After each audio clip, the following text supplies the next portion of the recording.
as far south as the Caribbean. Now you'll typically find them around large highways up on telephone poles. They're known as a generalist hunter. That means they'll hunt down anything they can find, small mammals and reptiles and such. Now Tatum here, she's about 2 years old, so you'll notice she does have that nice red tail as her name suggests. But in the first year of life, red-tailed hawks do not have a red tail. They have a barred tail, which means there's several stripes going down their tail. And so that indicates a younger bird from an older one.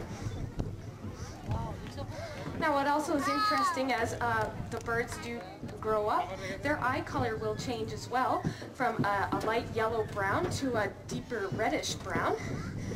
And these birds, in their first year of life, only about 80% of them will not survive. Now this is because they'll learn how to hunt things in the summertime, and then those prey items will no longer be available in the winter, so they can't find them to eat, and so unfortunately will not survive. Well, Tatum did a great job for us. That was Tatum, our red-tailed hawk. Now we're ready to bring on another hawk for you. Her name is Dee, and Dee is our Harris hawk. There she is.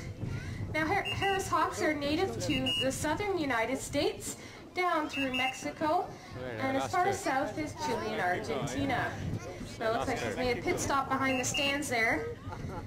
Chris, if you could go back and get her and start her again, would be good.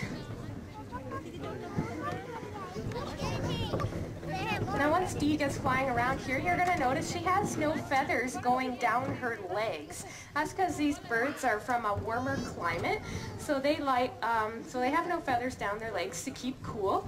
Now if you compare that to a snowy owl has feathers all the way, sandpaper-like texture on the bottom of their feet, and this allows them to catch up those slippery fish and hang on to them.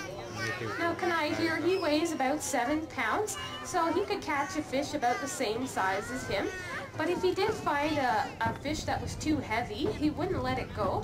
What these birds will do is they'll hold on to it into the water, and they'll use their wings like oars and paddle their way to shore.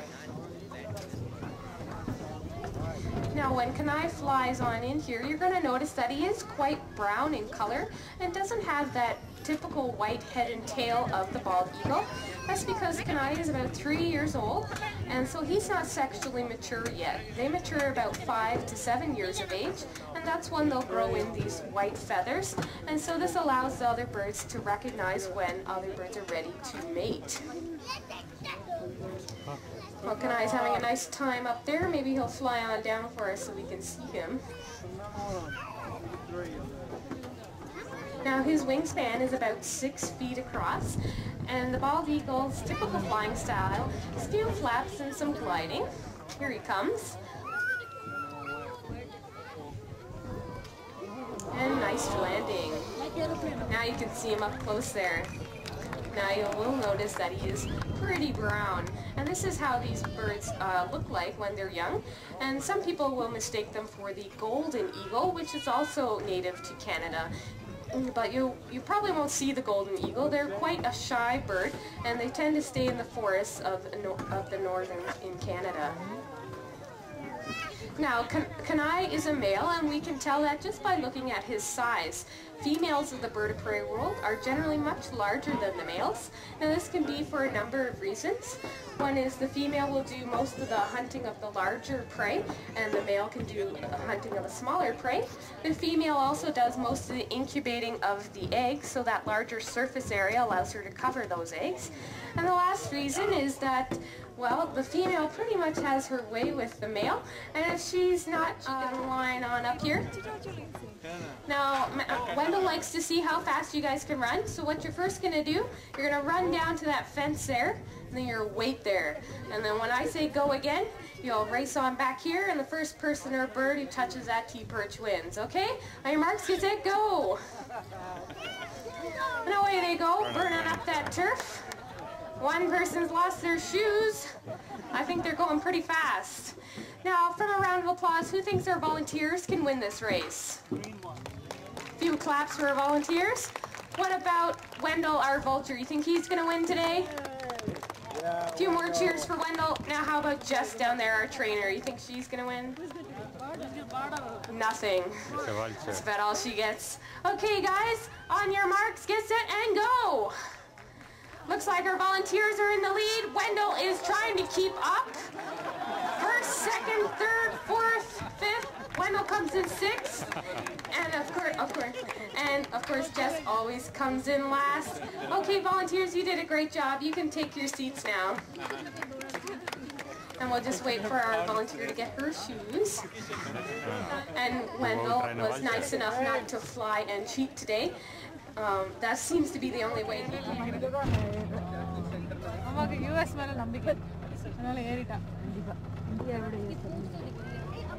Good afternoon and welcome aboard the African Queen. My name's Mackenzie and I'm going to be your guide on our tour this afternoon. I just ask that everyone please remain in their seats with their arms and legs inside the boat at all times. That would be greatly appreciated. So the first animals we are looking for today are our black-handed spider monkeys, and I think these guys are actually just lying right in the center of that island on our right-hand side. So you'll have to look sharp to see them. Right here. So we'll go nice and slow. They're right underneath that kind of ropey sort of bridge. So they may be blocked by the logs, but once we drift by, you might be able to see them. These guys are characterized by their long, slender limbs, and they live between Mexico and Panama.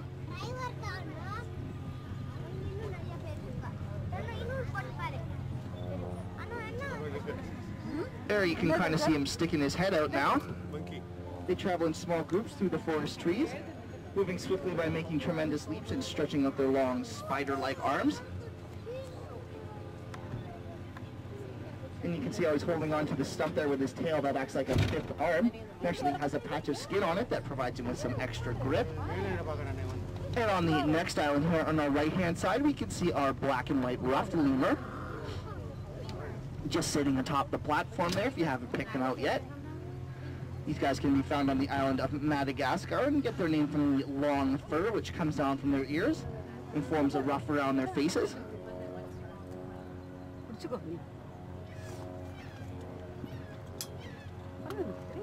I think she's up there with her young children. They were just born over the winter.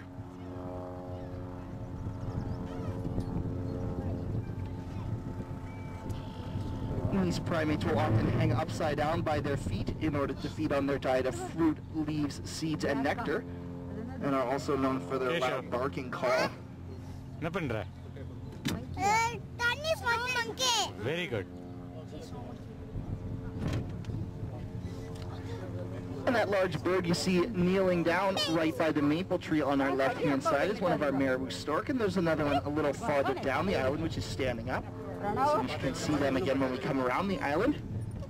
This bird is native to the African savanna, and they'll grow to a height of about 4 feet.